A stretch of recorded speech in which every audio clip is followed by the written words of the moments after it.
Greetings, Swamp Foxes. I'm Troy Newham, the author of 28-4, The Search for Love, Hope, and Faith, available on Amazon.com.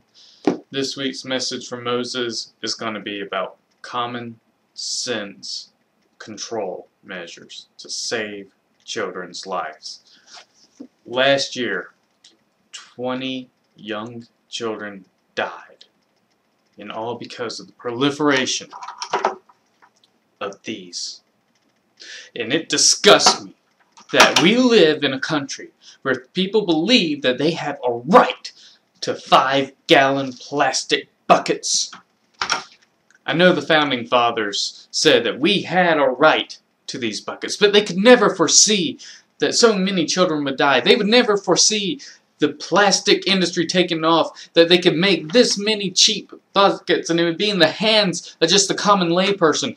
Back then, people needed buckets, but they couldn't make them in 5-gallon sizes. No, they had to deal with 1-gallon size, and people needed their buckets because we didn't have fire trucks and hydrants. No, you had to pass water to put out fires, and cities were destroyed, and that's why we needed buckets. But now we don't need these buckets, and we need to save children's lives. Every year, 20 young toddlers fall into these buckets and drown. And why? Why? So we can carry water and other things conveniently from place to place? How dare you? How dare you say that you have a right to a 5-gallon plastic bucket? Is not this a right we do not wish? Don't we wish to save the lives of 20 children a year? People can't, they just give these away. You can buy chlorine, and the chlorine comes in these buckets, and children die in them. You didn't even want the bucket, but the bucket lobbyists, the lobbyists that will deny that any blood is on their hands, will say that, you know, you should have been paying attention to your child, that it's your right to have a bucket. You know what? If you have a bucket, you should be required to keep it locked up and away from your child or from the children of other people. Why? Why can't we just learn to live without these buckets? You don't have a right not to a dead child. Okay, well, seriously though, 20 children per year die at the hands of this. Same number of kids that were killed at Sandy Hook at the hands of a crazed gunman. So, yeah. You know, if we slow all the cars down on the interstate down to 35 miles an hour, won't have any accidents. Probably save a lot more kids that way too. I mean, we could do a whole bunch of stuff to save a life here and there. You know, Biden, if we save just one life, we've done our job. Really? You know, hate to break this to everybody. 20 lives, you know, children or otherwise, is statistically unimportant. I always judge things based upon lightning. Okay? Because you can't legalize lightning, can you? No, maybe you can. But lightning kills 500 people per year. Do you walk around scared to death of lightning? Do we have a law that says, hey, you're required to be inside your house when lightning's going on? No. You know why? Yeah, it's kind of a small deal. Likewise, these type of mass killings, they're pretty rare. I mean, it's not like you're going to a supermarket and someone starts shooting you. Ah, crap, there's another mass shooting going on. Oh, well. I mean, they're pretty bloody rare events, aren't they? But I digress. Okay. I don't think you're going to stop these events by making guns illegal. If I'm not mistaken, it was illegal for him to kill his mother. It was probably illegal for him to steal her gun. It was definitely illegal for him to come on school property with the gun. And if I'm not mistaken, I don't know the laws of Connecticut, okay? But it's probably illegal to shoot school children. I mean, even in Connecticut, it's probably illegal, I would think. So, if he was willing to go through all those illegal steps, don't you think he may have been willing to legally obtain a gun through the black market or someplace else? Or, you know, manufacture a bomb? I mean, any idiot can make a bomb if that's what they want to do. So I don't think you're going to get rid of it that way. Not by legislating. All you're going to do is make, you know, the rest of the people more unsafe at the hands of thieves, burglars, murderers, rapists. You know, that's another thing. I can't stand any woman who says, "I don't understand why anyone thinks that they should have a gun." Well, do you completely lack imagination? Because I guarantee you, you know, if you talk to any woman, like if they could hit pause and a genie shows up with them while they're being raped, and the genie says, "I have this gun. Would you like to have it?" I bet you she would be willing to take it.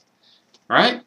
So why can't people put themselves into this, you know, that could happen. I could be at the house and someone just break in. I might want a gun at that point.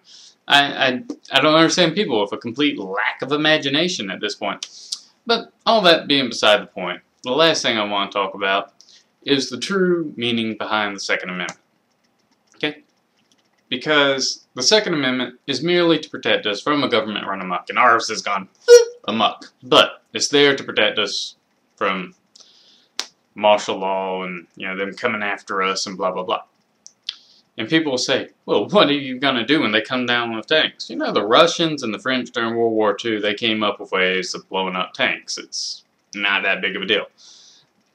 Second of all, as Madison points out in Federalist Paper 46, I do believe, that the most any country can support as an army is about 1/25 of its arm-bearing population.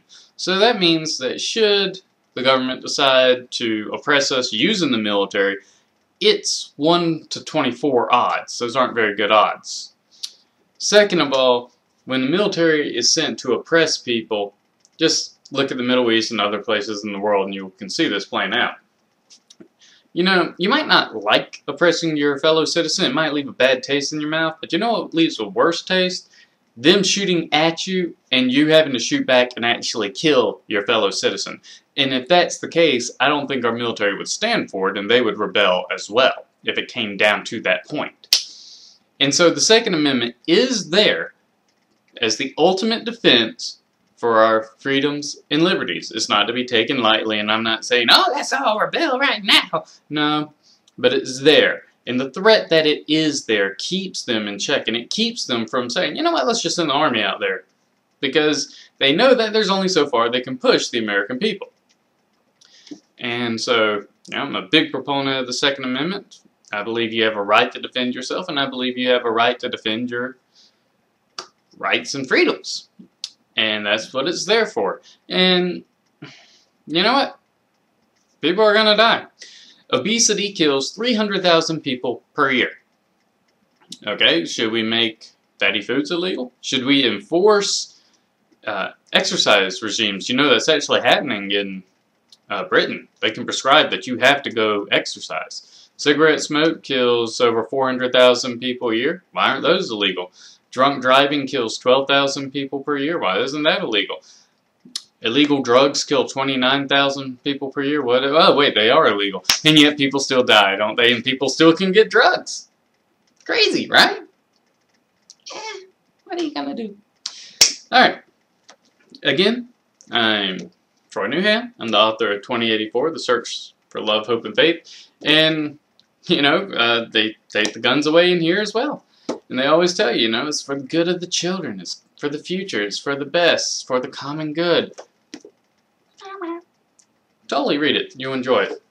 And I also recommend War Journal, my novel about revenge and self-loathing. It's a great read. Long live the Constitution, and signing off.